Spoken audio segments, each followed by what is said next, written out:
Dans notre monde post-Covid, notre ennemi principal, c'est la passivité. La passivité, c'est être spectateur de sa vie. La passivité, c'est avoir régulièrement des pics de souffrance quand on voit que notre vie n'avance pas, quand on voit année après année, chaque mois de décembre, que notre vie est toujours la même, que notre vie n'est pas celle qu'on voudrait vivre. C'est régulièrement se dire qu'on va changer, qu'on va avancer, qu'on va prendre des actions, qu'on va prendre les bonnes actions, que cette fois-ci, on va y arriver, mais pourtant ne rien faire. Alors bien sûr, dans une société où aujourd'hui le divertissement, l'évasion d'une façon générale est disponible depuis chez nous à portée de clics, à portée de smartphone, c'est compréhensible que cette force de passivité, que cet immobilisme soit très présent. Et d'ailleurs, peut-être que il y a certaines personnes dans mon audience, peut-être toi, qui est pris par cette force d'immobilisme, par cette passivité, c'est-à-dire que tu regardes mes vidéos régulièrement, tu voudrais faire des choses, mais pourtant, parfois tu as un élan, mais tu ne les fais pas. Et en fait, si tu fais partie de ces personnes-là, si vous faites partie de ces personnes-là, c'est-à-dire que vous avez cette tendance à définir des objectifs ou même penser à des choses, vouloir changer, mais qu'au final, vous retombez dans votre quotidien, vous retombez sur le fait de faire ce que vous faites toujours et vous n'avancez pas vers là où vous le souhaitez. Mettez-moi en commentaire, franchement, mettez-moi en commentaire. L'idée, c'est pas de vous juger, l'idée, c'est de comprendre et ça pourra aussi inspirer d'autres personnes, aider d'autres personnes. Si vous êtes dans cette passivité, que vous voulez changer, mais que finalement, les mois, les années passent et vous êtes toujours au même endroit, ou plus ou moins au même endroit et que vous n'avez pas les résultats forcément que vous voulez, au niveau du business, au niveau de votre vie sociale, au niveau des changements que vous voudriez opérer dans votre vie, mettez-moi en commentaire qu'est-ce qui vous empêche d'avancer, qu'est-ce qui vous maintient dans cette passivité, qu'est-ce qui fait que vous commencez et puis que vous arrêtez et que finalement vous êtes toujours au même endroit. Mettez-le moi en commentaire, voilà, j'irai ça avec attention. Et donc dans cette vidéo, je voudrais vous donner plusieurs idées pour justement sortir de cette passivité.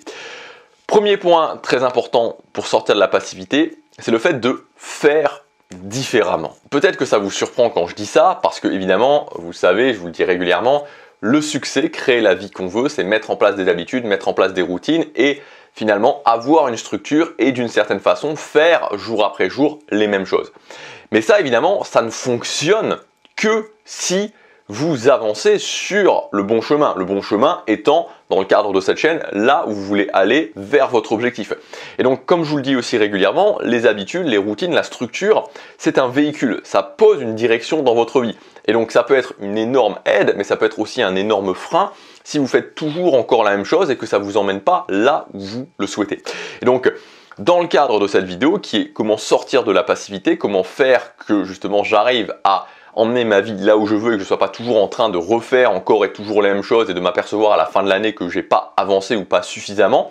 L'idée, c'est de commencer à faire des choses différentes. Faites différemment. Faites de nouvelles choses. Deuxième point qui est un petit peu lié au premier, c'est le fait d'exploser votre routine actuelle. Je vous l'ai dit juste avant, les routines, les habitudes, la structure d'une façon générale, ça nous emmène dans une direction. Donc si à un moment donné vous avez une routine, des structures qui vous emmènent pas dans la direction que vous souhaitez, à un moment donné il faut pouvoir dire stop et changer. Donc arrêtez vraiment ce que vous faites, arrêtez ce que vous faites au quotidien, en tout cas ce qui n'est pas du ressort des obligations et changez les choses que vous faites au quotidien. Arrêtez complètement votre routine qui ne vous emmène pas là où vous souhaitez. Troisième chose, et qui pour moi est vraiment super intéressante et peut être vraiment un redémarrage, peut être un marqueur justement de vouloir faire différemment, de tester des nouvelles choses, d'exploser sa routine et de partir dans une nouvelle direction, c'est le fait de faire un voyage solo. Et vous seriez surpris de voir à quel point faire un voyage solo dans un endroit où vous n'avez jamais été, alors c'est pas forcément obligé d'être super loin, je sais pas, si vous habitez en France, je pense qu'il y a beaucoup de personnes qui habitent en France ou en Belgique, ou même en Suisse, voilà, la plupart des gens qui me regardent, c'est voilà, en Europe occidentale, francophone. Voilà, vous n'êtes pas obligé d'aller super loin. Si vous êtes en France, je sais pas, vous pouvez aller en Italie, vous pouvez aller en Espagne, vous pouvez aller pourquoi pas en Hongrie, etc. Mais de faire un voyage solo, et vraiment, le fait de faire un voyage solo, ça a un impact vraiment assez incroyable sur justement la capacité à ensuite pouvoir faire de nouvelles choses. Donc c'est vraiment une idée que je vous donne et je vous invite à ne serait-ce que le tester, ça peut être l'histoire de 2-3 jours. Ensuite, quatrième chose, essayez de designer sur un morceau de papier quelle serait votre journée idéale pour atteindre ce que vous voulez. Donc là, je trouve que c'est un exercice qui est assez intéressant, c'est de se dire, ok, ce que je vais faire, Voilà mon objectif, voilà ce que je voudrais atteindre, voilà mes 2 objectifs que je voudrais atteindre. Ok, je dis pas que je vais le faire, je dis pas que c'est ce que je dois faire, je ne dis pas que c'est ce que je dois faire, mais je vais faire cet exercice de designer. Si je voulais faire ma journée idéale ou ma semaine idéale pour atteindre ce que je veux, à quoi ça devrait ressembler. Je trouve que c'est un exercice qui est vraiment super efficace de partir dans cette idée, de se dire ok, ce n'est pas ce que je dois faire, ce n'est pas ce que je vais faire actuellement. Donc ça libère un petit peu de cette contrainte de se dire ok, je vais le faire, mais voilà par rapport à cet objectif ou ces 2 objectifs, ce que je devrais faire idéalement si je voulais les atteindre le plus rapidement possible. Et de designer ça, de designer ces journées ou de designer cette semaine. Ensuite, 5e chose, c'est de vraiment s'entraîner au quotidien à raisonner moyen long terme. C'est-à-dire que quand on a du mal, il faut toujours voir, encore une fois, il faut toujours remettre les choses dans leur contexte. Le quotidien, c'est très important. Le quotidien, chaque journée a de l'importance. Mais encore une fois, chaque journée a de l'importance. Et dans tous les cas, mais ce que je veux dire, c'est que je dois vraiment mettre mon focus sur le quotidien quand j'ai construit une routine, quand j'ai construit des choses qui m'emmènent là où je veux. Quand j'ai pas ce véhicule, cette routine, ces habitudes, cette structure qui m'emmène là où je veux, il faut que je m'entraîne. Et même d'une façon générale, c'est bien de le faire. Tous les jours, vous pouvez le faire tous les matins. Essayez de raisonner moyen long terme. Essayez tous les matins de ne pas être emporté dans votre quotidien, mais de vous dire, ok, on est ce jour-là, on est par exemple le 21 mai, ok, on est le 21 mai, où est-ce que je veux en être à la fin de l'année? Où est-ce que j'en serai à la fin de l'année? Où est-ce que j'en serai dans 3 ans? Où est-ce que j'en serai dans 10 ans?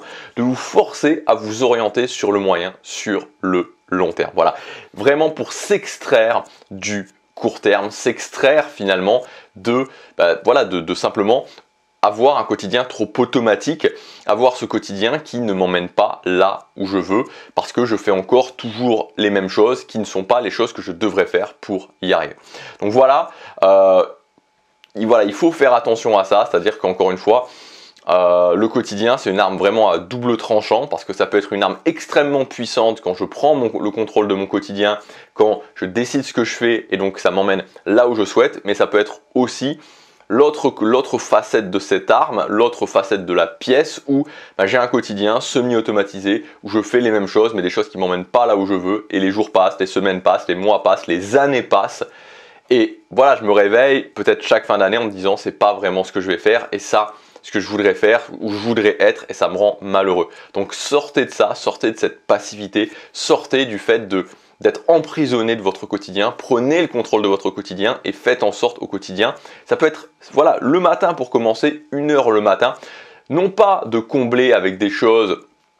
Voilà, souvent c'est aussi quelque chose que je peux voir chez les gens qui sont pris dans cette passivité, c'est qu'ils vont faire des choses, voilà, qui leur donnent l'impression de faire, mais c'est pas vraiment ce qu'ils voudraient au fond d'eux-mêmes. Donc essayez aussi de prendre des actions fortes, c'est-à-dire des actions fortes non pas en intensité, non pas en durée, mais des actions fortes qui vont vraiment, pour vous donner un exemple très précis, des actions fortes, imaginons que je veuille apprendre une langue étrangère, des actions fortes, ça va pas être de lire un livre ou de faire du Duolingo. Des actions fortes, c'est de prendre un cours 30 minutes tous les jours avec un natif. Vous voyez, c'est pas très long, mais c'est une action forte.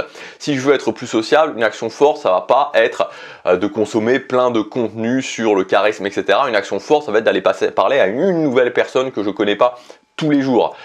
Si je veux lancer mon business, une action forte, ça va être de commencer à publier des vidéos sur YouTube. C'est ça.